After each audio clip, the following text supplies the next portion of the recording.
안녕하세요. 사연 읽어주는 남녀입니다. 오늘도 와주셔서 감사드리며 오늘의 사연 시작하겠습니다. 너 이 자식, 이 여자한테 홀려서 애비도 못 알아보는 게냐? 제 인생이고 제 결혼이에요. 아버지가 반대하셔도 저 결혼할 겁니다. 뭐가 어쩌고 저째? 그래, 이 네 인생이라고 치자. 하지만 아닌 건 아니라고 해주는 게 부모의 역할이야. 너 저번에도 말 안 듣고 후회하더니 이번에도 또 그럴 참이냐? 언제까지 그 얘기하실 거예요? 아버지 결혼 아니고 제 결혼이에요. 몇 번을 말씀드려요. 아버지 때문에라도 결혼 꼭 할 거예요. 뭐? 아이 그게 무슨 뜻이야? 나 뒤집어지는 꼴 보고 싶어서 결혼하겠다는 거야? 좋은 사람이에요. 따뜻하고 대체 뭐가 마음에 안 드신다는 거예요? 너 그 아픔 겪고 어떻게 다시 돌아왔는데 속이 터져서 그런다. 사람은 서로 결이 맞는 사람이랑 만나야 돼. 심지어 이혼녀라니. 그럼 어떤 사람이 저랑 결이 맞는 사람이죠? 저도 이혼남이에요. 심지어 애도 있다고요. 아무튼 아버지가 뭐라고 하셔도 저 이 결혼 할 거예요. 너 가족이라고 하나 있는 애비랑 손절할 생각이냐?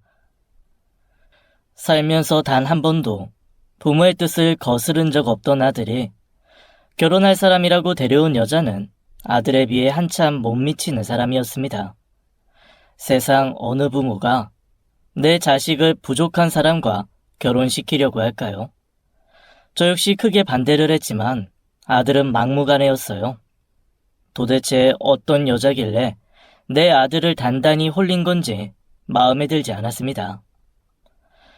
사실 우리 아들이 결혼을 하겠다고 한 건 이번이 두 번째였습니다. 30 초반, 같은 회사에서 일하던 격리 아가씨라면서 소개를 했는데 겉보기엔 아주 참하고 얌전한 아가씨였죠. 하지만 함께 식사를 하다 보니 어딘가 좀 찝찝했습니다. 그 아가씨는 먹는 게 아주 복스러웠는데 맛있게 먹는 건 좋지만 그게 좀 지나쳤어요. 갈비라든가 생선구이같이 맛있는 반찬들이 있으면 하나 다 먹지도 않았는데 새 것을 밥그릇 위에 얹어둔다든가 입에 모든 음식을 양껏 넣는다든가 하는 모습이 보였죠. 식탐이 좀 있는 것 같았는데 그걸 처음 보는 예비 시부모 앞에서 보이는 건 좀 아니라고 생각했습니다. 제가 직업 특성상 사람을 좀 잘 본다고 자부하거든요. 그래서 이 얘기를 아내에게 했습니다. 예비 시부모 인사하는 자리에서 그 식탐을 주체 못하는 거 보면 자제력이 좀 없는 것 같은데 집에서 어떻게 컸는지 들은 적 없지? 에이, 초면에도 그렇게 잘 먹으면 좋지. 깨작거리는 것보다는 난 좋네요. 엄마 없이 아빠 밑에서 혼자 컸다고 했잖아. 그러면 맛있는 음식이 눈앞에 있을 때 그럴 수 있지. 괜히 예비 며느리 흠잡으려고 하지 말고 곱게 결혼시킵시다. 아내가 그렇게 말하니 할 말은 없었지만 상견례 당일에 만난 예비 사돈이라는 분도 은근히 예의가 없었습니다. 우리 딸 시집살이 안 시킬 거죠? 엄마 없이 컸다고 무시하고 그러시면 안 됩니다.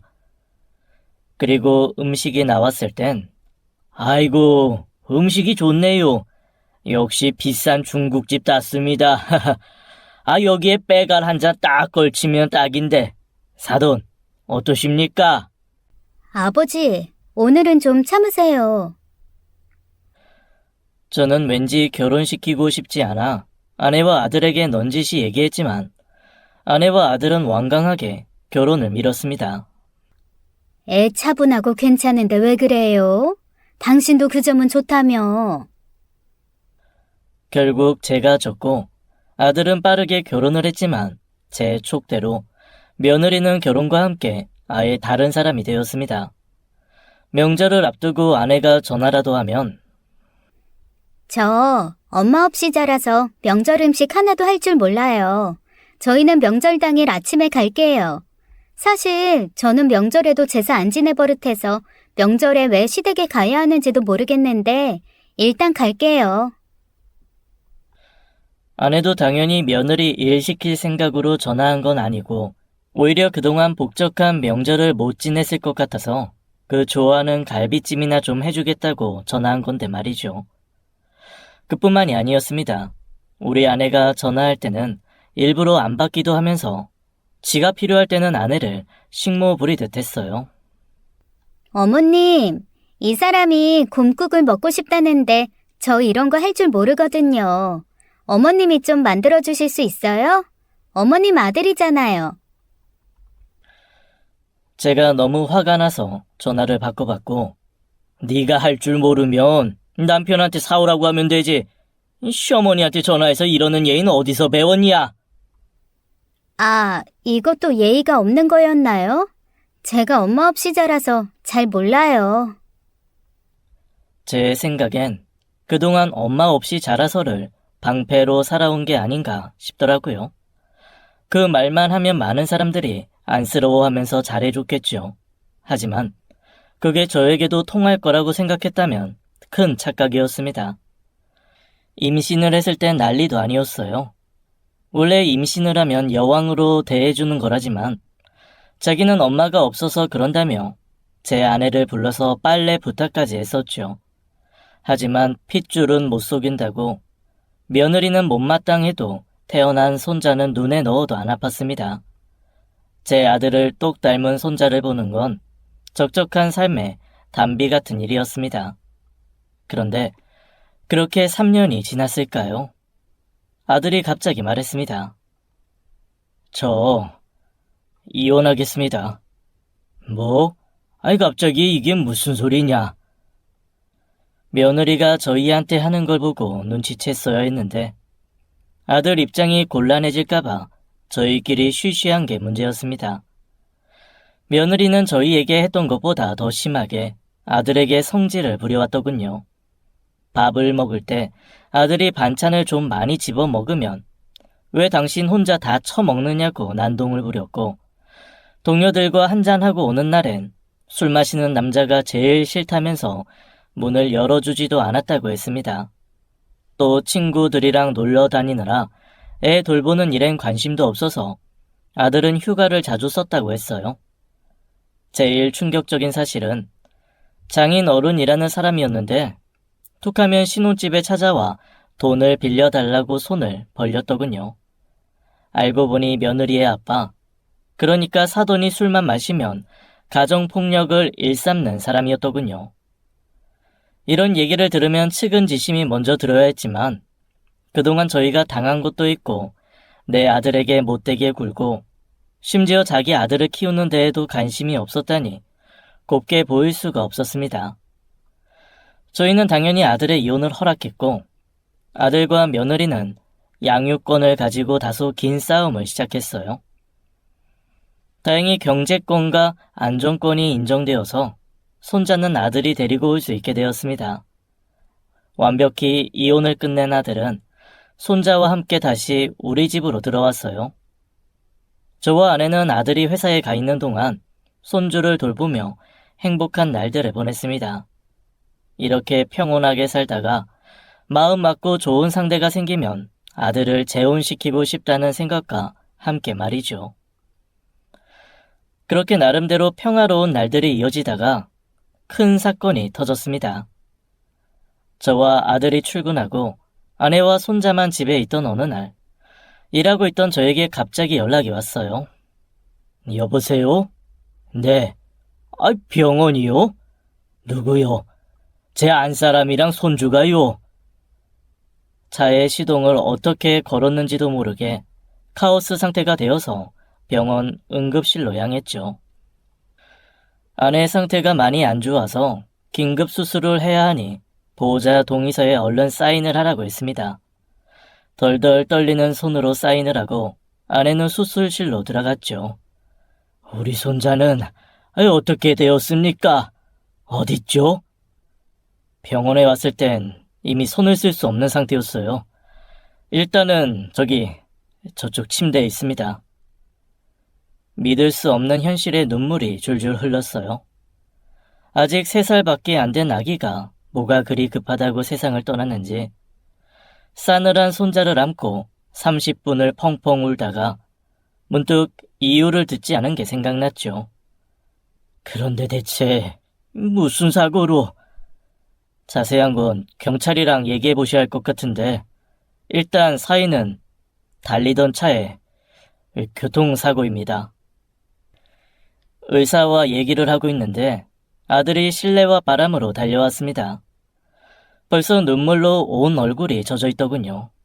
상황 설명을 들은 아들은 그대로 주저앉았고 세상이 떠나가라 대성통곡을 했습니다. 슬픔을 떠안은 채 우리는 아내의 엄마의 수술이 잘 끝나길 바라고 또 바랬죠. 하지만 하늘은 우리 편이 아니었습니다.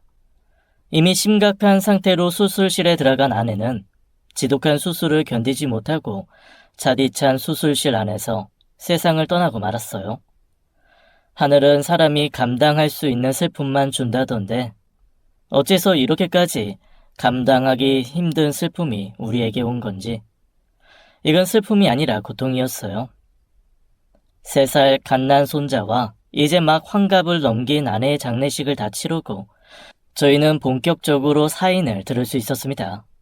가해자는 놀랍게도 전 며느리와 그의 아빠였습니다. 아기를 데리고 산책을 나가셨던 것 같아요. 근데 전 며느리분과 그의 부친이 사모님의 앞길을 막았다고 해요. 목격자 증언에 따르면. 제 애잖아요. 저한테 주세요. 무슨 소리냐. 이미 법적으로 우리한테 양육권이 주어진 걸. 헛소리하지 말고 썩 가거라. 우리? 에이, 옛사돈어른. 양육권은 정확히 대개 아드님께 주어진 거고 근데 왜 아들이 아니라 사돈어른이 애를 보고 계신 걸까? 그러니까요. 우리 애 제대로 못 키울 거면 양육권 저한테 넘기고 양육비나 보내라고 하세요.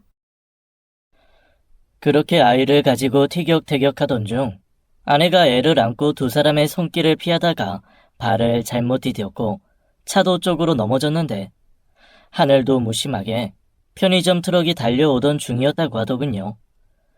안타까움과 슬픔 그리고 분노로 온몸이 떨렸습니다. 의도치 않은 우연에 의해 일어난 상황이기 때문에 옛 며느리와 옛 사돈이 큰 벌을 받지 않을 수도 있다는 얘기를 들었어요. 고작 양육권을 노리고 접근해서 아내와 손주를 잃게 한 두 사람을 용서할 수 없었습니다. 소중한 사람 둘을 잃은 충격은 일상생활을 불가능하게 했지만 정신을 똑바로 차리고 두 사람이 벌을 받을 수 있게 해야 했습니다.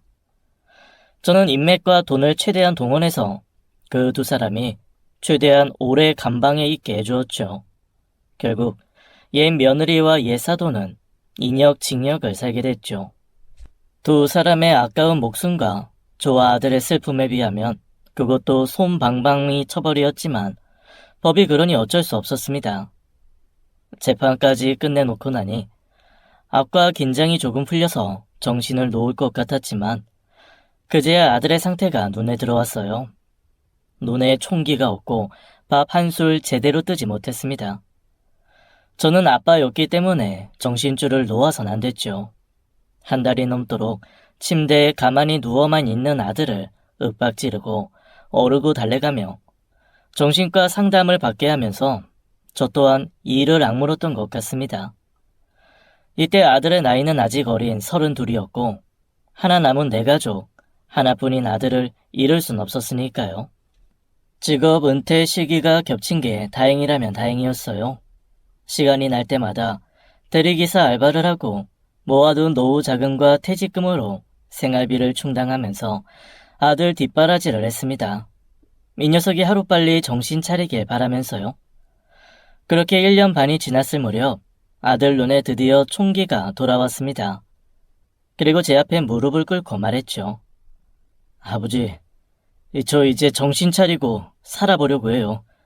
사실 그동안 스스로 자책을 많이 했어요. 진작 아버지 말 듣고 그 집이랑 결혼 안 했으면 제 아들은 물론이고 엄마도 그렇게 될 일은 없었을 텐데. 하지만 이제 지난 일에 대한 후회는 접어두고 아버지께 효도하면서 제 인생 가꿔보려고 합니다. 잘 생각했다. 너 이러고 있는 거 알면 네 엄마 속이 얼마나 상하겠냐.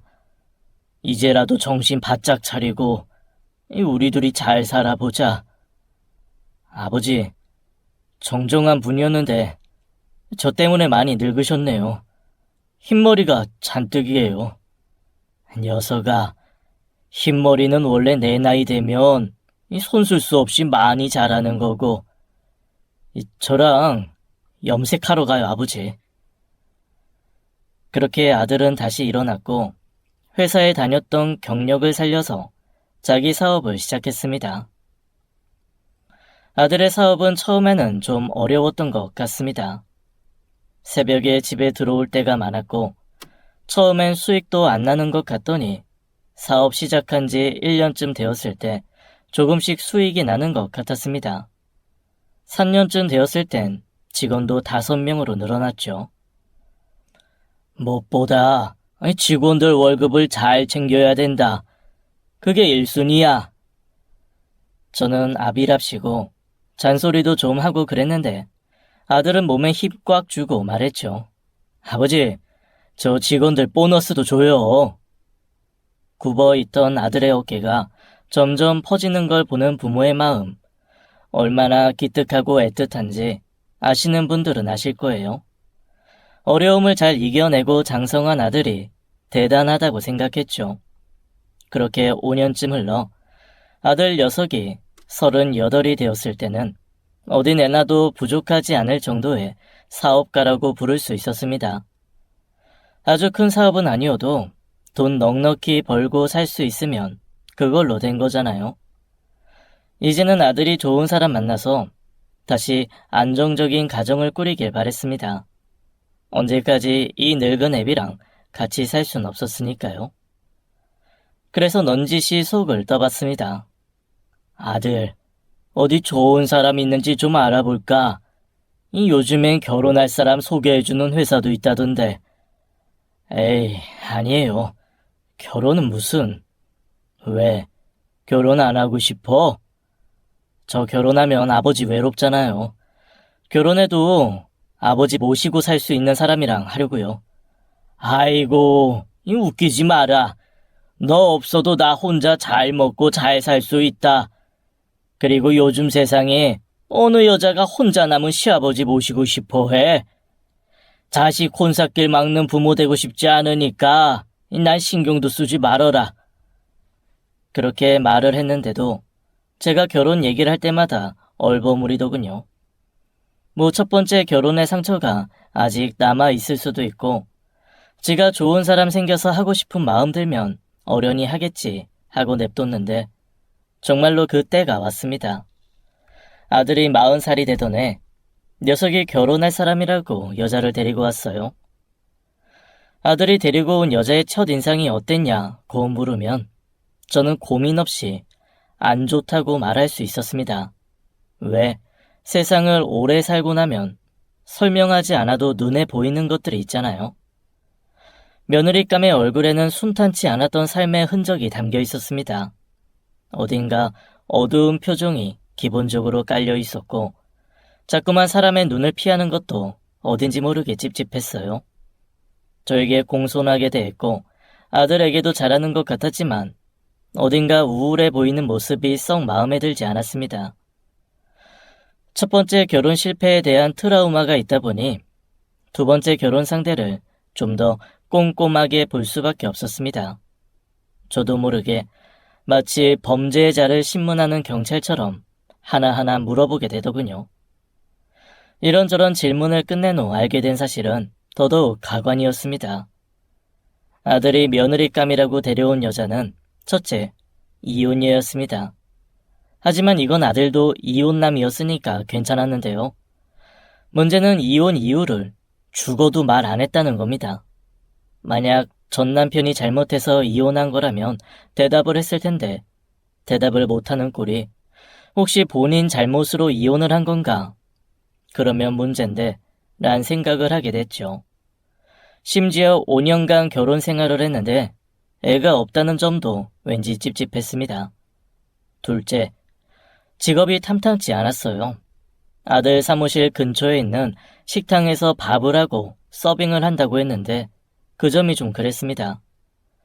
직업에 귀천은 없다지만 그래도 우리 아들은 이제 어엿한 사업가인데 같은 사업가는 아니어도 어느 정도 결이 맞는 사람이랑 결혼하는 게 맞다고 생각했으니까요. 물론 예전 같았으면 아내가 저를 설득했겠지만 이미 한 번의 결혼 실패로 아들이 망가지는 꼴을 본 저에겐 쉽게 허락할 수 없는 일이었어요. 비록 우리 아들도 이혼남이지만 기왕이면 어두운 그늘 없이 최대한 좋은 사람과 결혼하길 바랬죠. 나는 네가 왜 여자랑 결혼하고 싶은지 도무지 알 수가 없다. 이혼 여에 번번한 직업도 안 가진 여자를 왜? 네가 뭐가 부족해서? 아버지가 뭘 하셔도 허락 안 해주셔도 그 여자랑 결혼할 거예요. 제 마음 이미 정했어요. 좋은 사람이에요. 조건이 너무 안 맞잖아. 아버지, 저도 이혼남인 거 잊으신 거 아니죠? 그리고 결혼하면 작은 식당 하나 차려줄까 싶어요. 손맛이 정말 좋거든요. 장사 잘 될 거예요. 뭐? 식당을 차려줘? 아주 골고루 하는구나, 네가. 정신 차려라.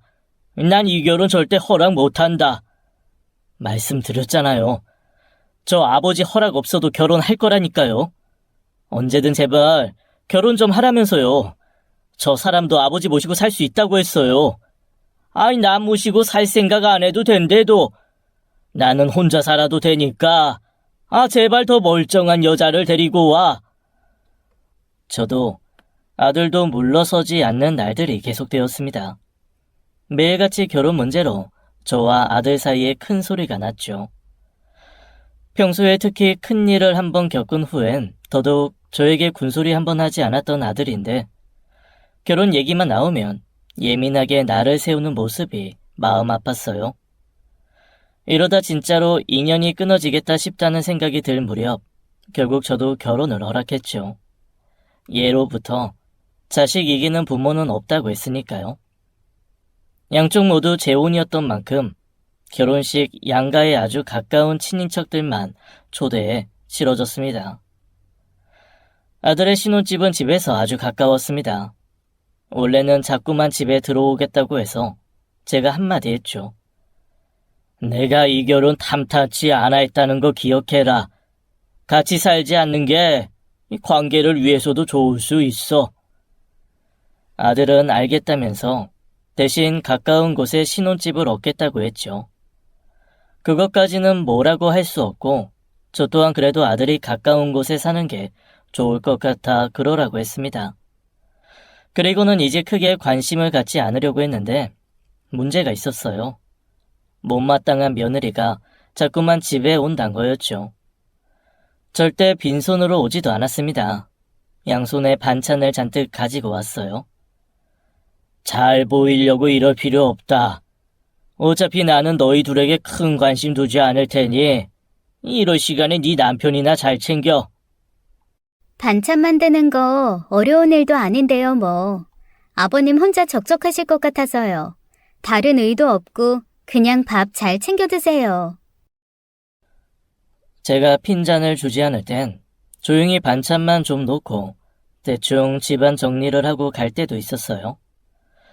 며느리 반찬은 아들 말대로 손맛이 좋아 맛있었습니다. 하지만 좋은 맛보다도 세심함에 놀랄 수밖에 없었는데 그건 대부분의 반찬이 엄청나게 싱겁기 때문이었어요. 저는 간에 예민해서 웬만한 음식을 소금 간이 안 된 상태로 먹었는데 알게 된 지 얼마 되지도 않은 며느리가 그걸 알고 있다는 게 신기했습니다. 언제는 한번 아들이 알려주었나 싶어서 떠봤는데 고얀 놈은 제가 음식을 싱겁게 먹는 것도 모르고 있었더군요. 자주 가져오는 반찬도 제가 잘 먹는 재료들이 들어간 메뉴들이었어요. 집안 청소를 해놓고 갈 때도 그 성격을 느낄 수 있었어요. 제가 평소에 어떤 물건은 어디에 두는지 눈여겨본 모양이었습니다. 또 영양제를 다 먹어가는 것 같으면 새 통을 사서 옆에 놔두기도 했죠. 눈썰미가 좋고 세심한 성격이라는 걸 알 수 있었습니다. 누군가가 나를 챙겨준다는 기분을 오랜만에 느낄 수 있었어요. 결혼을 반대하면서 맨날 아들과 싸울 때 아들의 입버릇처럼 힘든 저 위로해준 사람이에요 라는 말을 했었는데 그 말을 조금은 이해할 수 있을 것 같았습니다. 며느리에 대한 마음이 조금씩 녹아갈 무렵 아들과 며느리의 신혼생활도 자리를 잡았고 아들은 처음에 계획했던 작은 식당을 열어줄 준비를 하는 것 같았습니다. 하지만 일이 좀처럼 진행되지 않는 것 같았죠.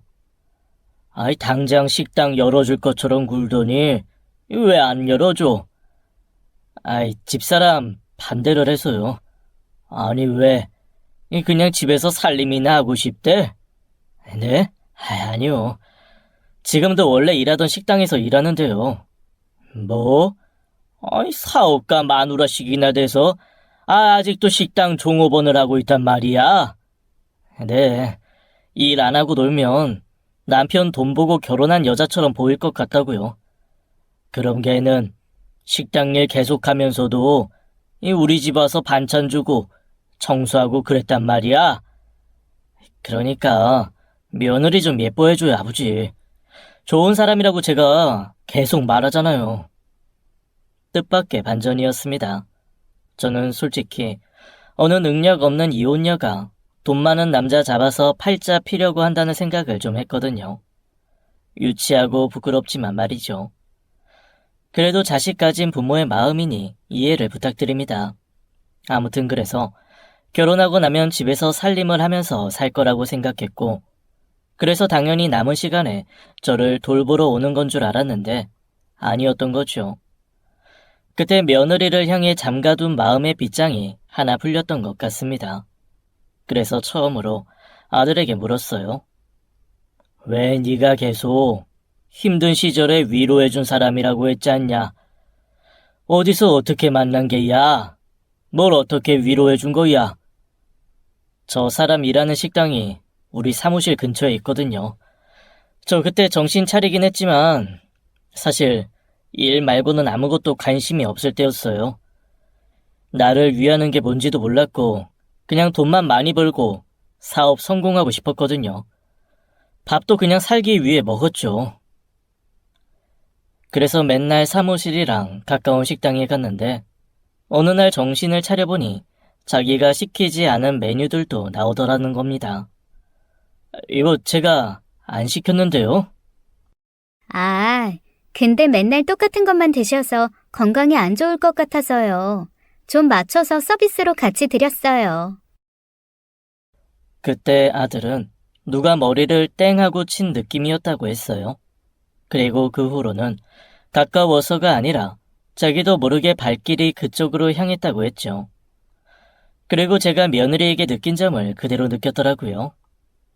제가 잘 먹는 거, 남기는 걸 봤다가 좋아하는 거 위주로 내주는 것 같았어요. 처음에 나한테 사심이 있나 했는데 그냥 다른 손님들한테도 그렇게 해주는 것 같더라고요. 웃기게도 그걸 알았을 때 질투가 났대요. 그래서 먼저 말을 걸고 친해지려고 했답니다. 처음엔 사적으로 말 걸었을 때 대꾸도 안 해줬어요. 저 무슨 투명인간 취급 당했다니까요, 아버지. 아들의 노력이 지속적으로 이어져서 겨우 한번 밖에서 밥을 먹으면서 서로의 얘기를 주고받았대요. 조금 취한 아들이 자기 얘기를 다 털어놨을 땐 조용히 이 한마디를 했다고 합니다. 그건 사장님 탓이 아니에요. 그냥 그 사람들이 나빴고 운이 나빴던 거죠. 그 한마디를 들었을 땐 눈물이 펑펑 났대요. 처음 밥 먹는 자리에서 울어버린 게 미친 듯 쪽팔렸지만 속이 조금 시원했다고 합니다. 어쩌면 듣고 싶었던 말이었나 봐요, 아버지. 엄마랑 우리 아들한텐 너무너무 미안하지만. 저도 알고 있었지만 제 슬픔에 취해서 또 아들이 정신을 차릴 때까지 내가 버텨야 된다는 생각에 미처 하지 못했던 그 말. 네 탓이 아니다. 네 잘못이 아니다.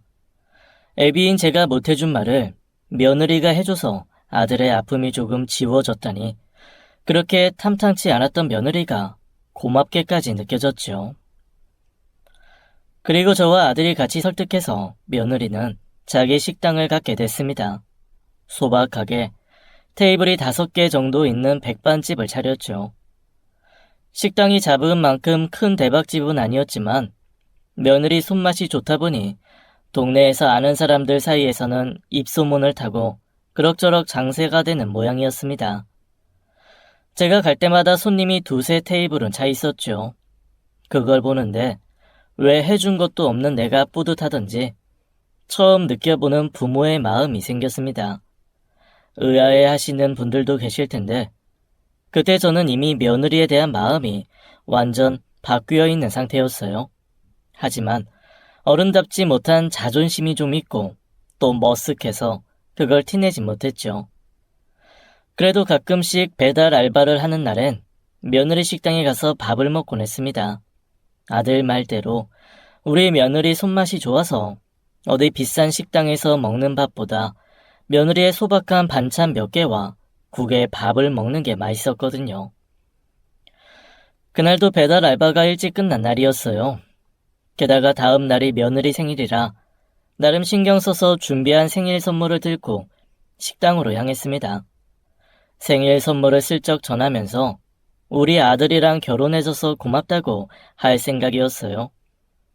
그리고 앞으로는 며느리를 아끼는 티도 좀 내야겠다는 다짐도 했죠.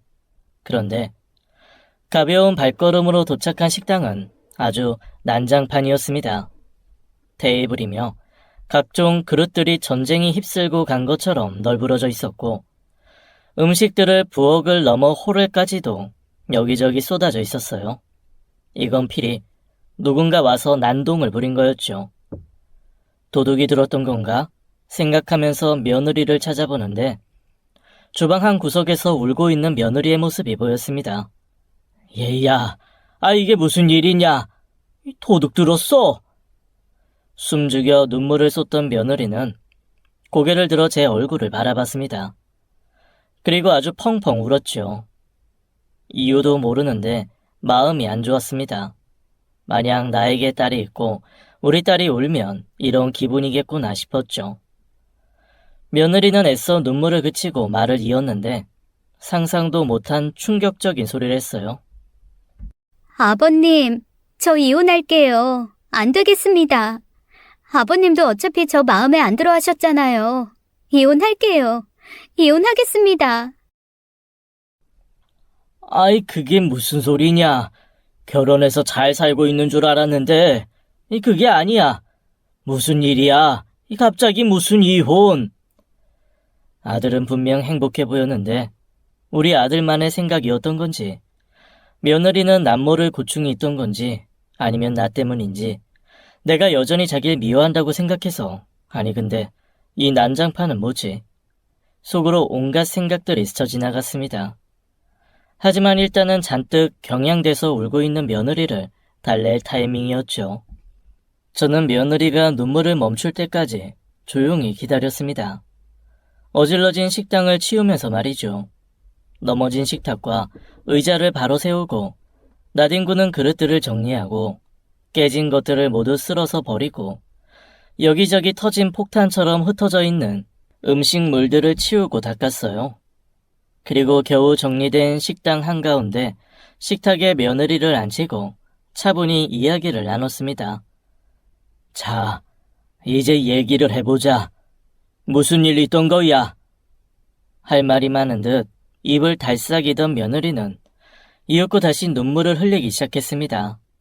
어찌나 서럽게 눈물을 흘리던지 보고 있던 제 눈물이 다 날지경이었어요.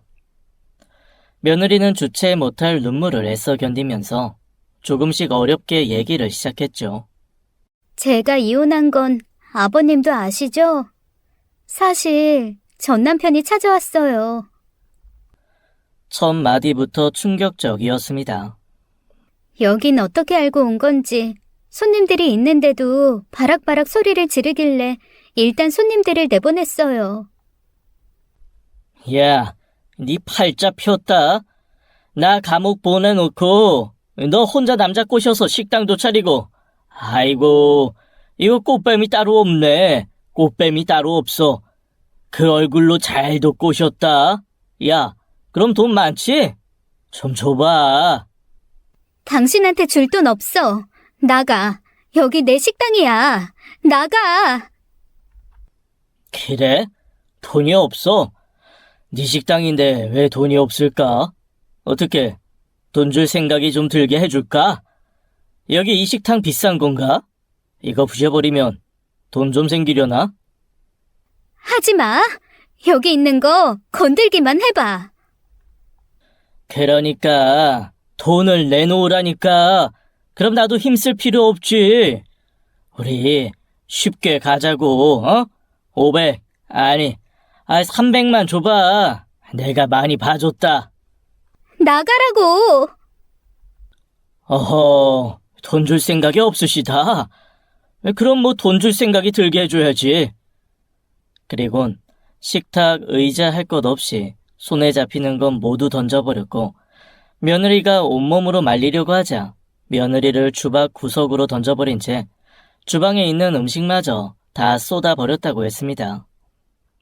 아버님, 저런 새끼랑 이혼한 여자예요. 가정폭력으로 감옥 간 덕분에 그동안은 조용히 살았는데 아무튼 이혼할게요. 저 어차피 애도 못 낳을 거예요. 이혼하게 해주세요. 아니 나쁜 건 네 전 남편인데 네가 왜 이혼을 해? 네가 이혼하면 뭐가 달라져? 이대로라면 남편이랑 아버님한테 해끼칠 거예요. 아니 네가 내가 어떤 사람인지 모르는구나. 일단 걱정 말고 있어라. 그래도 식당은 한 이틀 쉬는 게 좋겠다.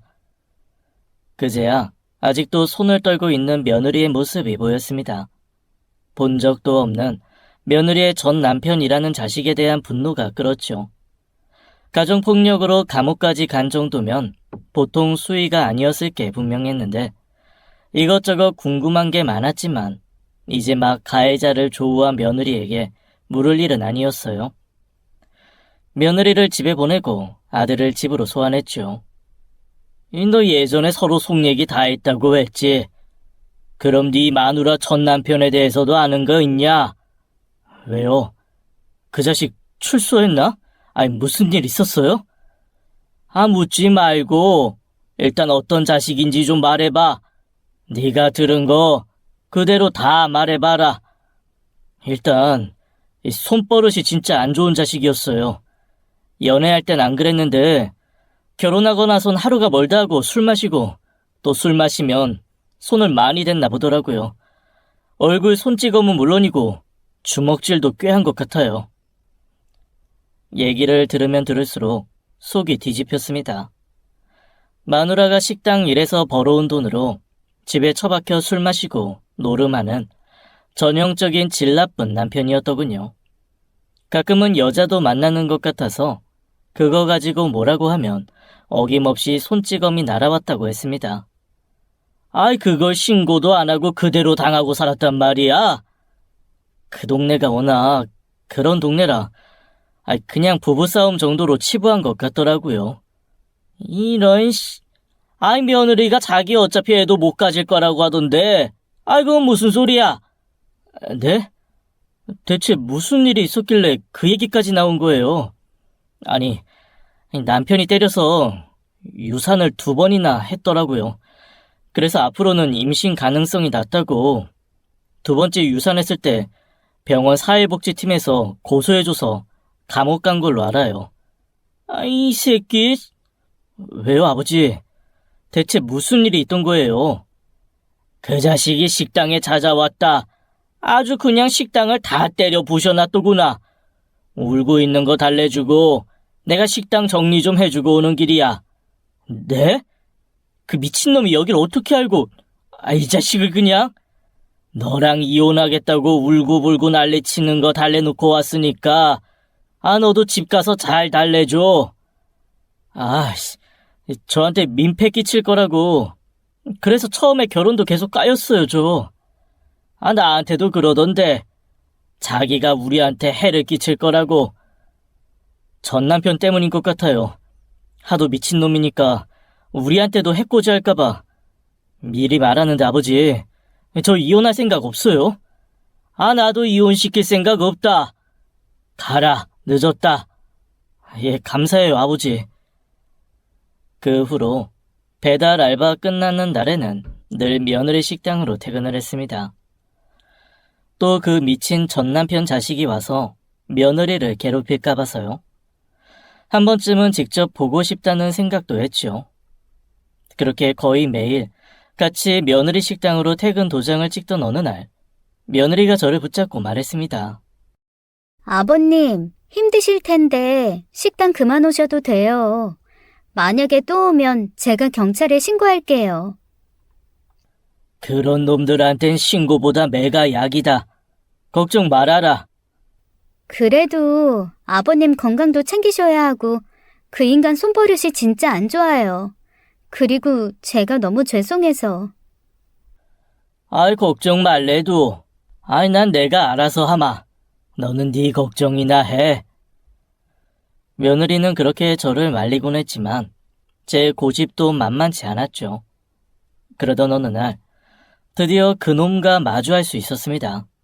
하필이면 배달이 조금 늦게 끝나서 다른 날보다 늦게 퇴근한 날인데 어떻게 알았는지 딱 그날 맞더군요.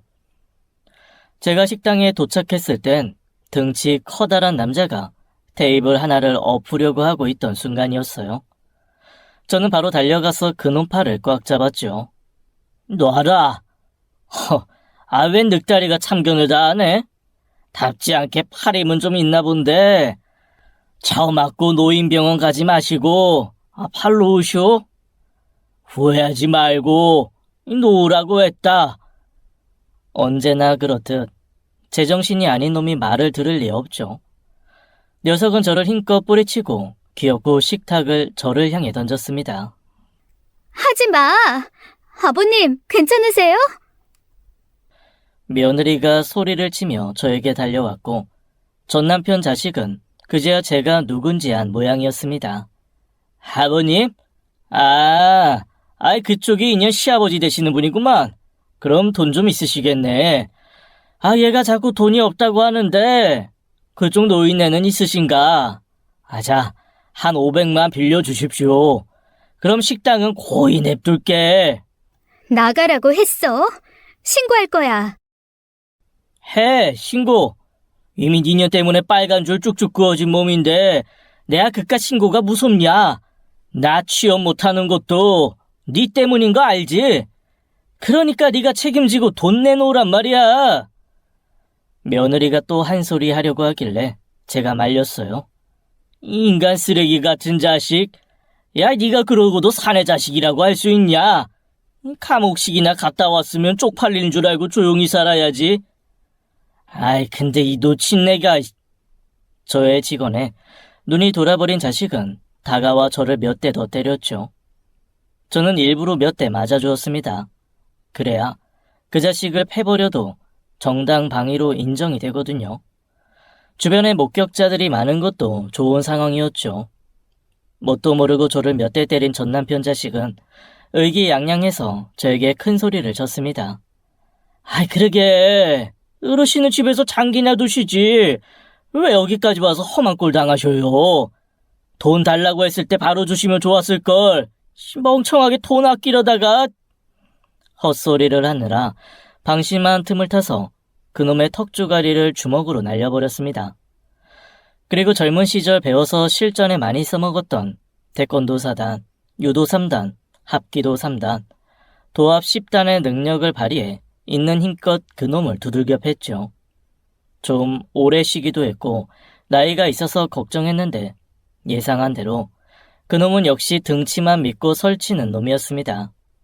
약한 여자한테 손찌검하면서 위력을 가시하는 한심한 종족이었죠. 뭐야 이 노친네. 이 죽기 전에 마지막 힘내는 거야? 오늘 너 죽고 나 살아보자. 아직 입만 살아있네. 어떻게 네 입부터 아작내줄까? 녀석이 날리는 주먹을 힘껏 피하면서 얼굴에 한 번 더 제대로 어퍼컷을 날렸습니다. 그 자식은 또 한 번 나뒹굴었죠. 아이고, 노인네가 사람 죽이네. 어르신, 그년이 어떤 연인 줄 알고 편만 드시는 거예요. 네? 당신 며느리가 어떤 사람인 줄 아냐고? 모르겠다 임마. 어느 아버지가 깡패가 짓거리는 딸내미 얘기를 믿냐? 아이고, 단단히 속고 계시네 딸이라니. 인연이 당신들 같은 사람한테 대우받을 년이 아니야. 복도 지질이 없지, 가진 것도 없지, 애도 2번이나 유산했지. 할 줄 아는 건 이 친남편 감옥 보내는 것밖에 없는 열인데 나중에 후회하지 말고 지금이라도 얼른 이혼시키죠. 위자료나 좀 두둑히 주고. 그럼 그 위자료 내가 갈게. 너 이 새끼 아직 덜 마셨지? 일로 와. 왜 또 때리시게? 여러분, 이 노인네가 사람 죽이네. 여기 신고 좀 해주세요. 멍청한 자식아, 이거 정당방위야. 아까 네가 내 얼굴 몇 대 때렸는지 잊었냐? 그리곤 다시 여러 기술을 사용해 그 녀석을 아주 흠칫 두들겨 패주었습니다. 물론 저도 좀 맞았죠. 그때마다 며느리가 어쩔 줄 모르고 소리를 지르며 울었는데 지금은 눈앞에 저 녀석을 해결하는 게 더 중요했습니다. 한참 엎치락 뒤치락 싸우고 있을 때 아버지, 무슨 일이에요? 아들이 나타났죠. 저를 발견한 아들은 바로 싸움판에 뛰어들었습니다. 하지만 제가 말렸죠. 넌 빠져. 나중에 불리해. 아버지, 그래도 그렇지. 아버지도 그만하세요. 저기 저 좀 도와주세요. 저 새끼 좀 잡아주세요. 아들이 저를 붙잡고 사람들에게 외치자 구경꾼으로 몰려있던 사람들 중 남자들이 몰려와 반대편에서 발작을 하던 전남편 녀석을 붙잡았습니다. 전화기를 들어 경찰에 신고하는 사람도 눈에 보였죠. 저와 전남편 자식이 각각 사람들 손에 붙들려 대치를 하고 있을 때 경찰차가 시끄러운 소리를 내면서 도착했고 저와 전남편 자식, 아들, 며느리, 그리고 신고자가 경찰차에 타고 경찰서로 이동하게 됐죠. 경찰서에 도착하자 이 멍청한 새끼는 더욱 의기양양했어요. 아마 자기가 나를 때린 것보다 내가 자기를 때린 것 더 많아서 자기가 유리할 거라고 생각하는 것 같았죠. 경찰은 저에게 퉁명스레 말했습니다. 이름, 주민등록번호. 하지만 신원 조회를 한 순간 태도가 달라졌습니다. 선배님, 안녕하십니까? 조사받으러 온 입장에 선배는 무슨, 법대로 해, 법대로. 선배요? 내가 얘기 안 했나? 우리 아버지 강력계 형사셨다고. 아니, 그냥 은퇴하셨다고만 해서 그냥 회사 다니다가 은퇴하신 줄 알았지. 아들과 며느리의 대화를 듣고 있던 전남편 자식은 기회다 싶었는지 큰 소리를 쳤습니다. 아이고, 경찰이 사람 쳤네, 어? 시민의 안전을 지켜야 하는 경찰이 이렇게 사람 패고 그래도 되는 겁니까? 아이고, 나 죽네. 전치 10주는 나올 것 같은데. 거기, 좀 조용히 좀 하세요. 그리고 이름, 주민등록번호. 기가 죽은 전남편 자식은 조용히 이름과 주민번호를 읊조렸습니다. 아이고, 가정폭력 전과 있으시네. 이거 굉장히 불리한 거 아시죠? 아무튼 왜 싸우셨어요? 내가 먼저 일방적으로 맞았어. 한 8대쯤? 살해 위험 느껴서 그때부터 나도 반격을 했지. 선배님 말씀만 들으면 정당방위인데 신고하신 분 증언 가능하신가요? 이 사람이 먼저 때린 거 맞아요? 목격자이자 신고자는 사실이라고 말했고 조서는 순조롭게 써졌습니다. 당연히 전남편의 잘못으로 결론이 지어졌죠. 어떻게 합의하실 거예요? 아니면 그대로 신고 진행하실 거예요? 네, 당연히 신고. 아들은 신고를 하겠다고 했지만 제 생각은 달랐습니다. 그래서 아들을 말리고 제가 이어서 말했죠. 합의하지. 폭력 전과범이라서 이번에도 꼼짝없이 감방행일 테니 봐줘서. 아버지, 이런 새끼는 감방 가는 게 나아요. 아니야. 합의하자. 폭력은 합의하고 식당 영업방해는 신고 넣겠네. 네, 그러면 그렇게 접수하겠습니다. 그럼 합의 내용 정리해볼까요? 그래야지. 야, 너 일로 와봐. 일단 식당 기물 파손 이거 그리고 정신적 피해 보상, 병원비에서 한 800이면 되려나. 뭐? 이 늙은이가 미쳤나? 야, 나한테 800이 어딨어? 그러니까 이 깽판 물능력도 없는 게 깽판을 왜 쳐? 3일 안에 안 내놓으면 넌 그대로 또 깜빵행이다. 알겠냐? 자자, 진정들 하시고 여기 쓰셔야 할 것들 좀 많습니다. 저희는 이런저런 조서와 합의서 등등을 썼습니다. 경찰은 전 남편 자식에게 아주 강력한 경고를 했죠. 지금은 운이 좋아서 이렇게 나가지만 식당 기물 파손이랑 폭력 재범 요즘은 쉽게 안 넘어가요. 한 번만 더 식당 앞에 얼씬거리면 폭력만이 아니라 스토커로도 처벌받을 수 있어요. 폭력의 스토커 이거 장난 아닌 거 아시죠? 재범으로 깜빵 한 번 더 가기 전에 알아서 사려요. 반성도 좀 하시고.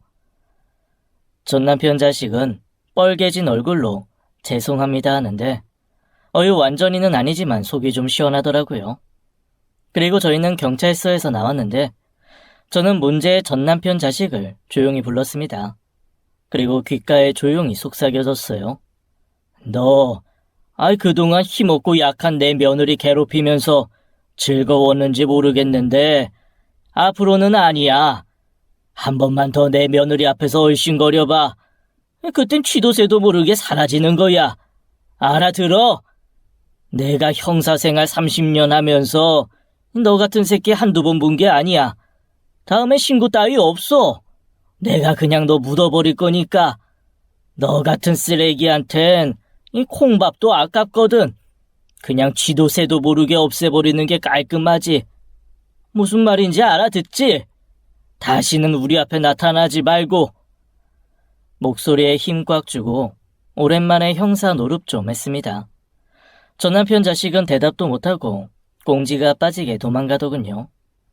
아들은 여전히 불만인 것 같았습니다. 합의해주지 말고 그냥 콩밥 먹였어야 되는데. 쟤 어쩌면 콩밥 먹을 수도 있을걸. 네? 왜요? 우리가 합의해줬잖아. 그건 폭력만이지. 영업방해죄로도 신고 넣었잖아.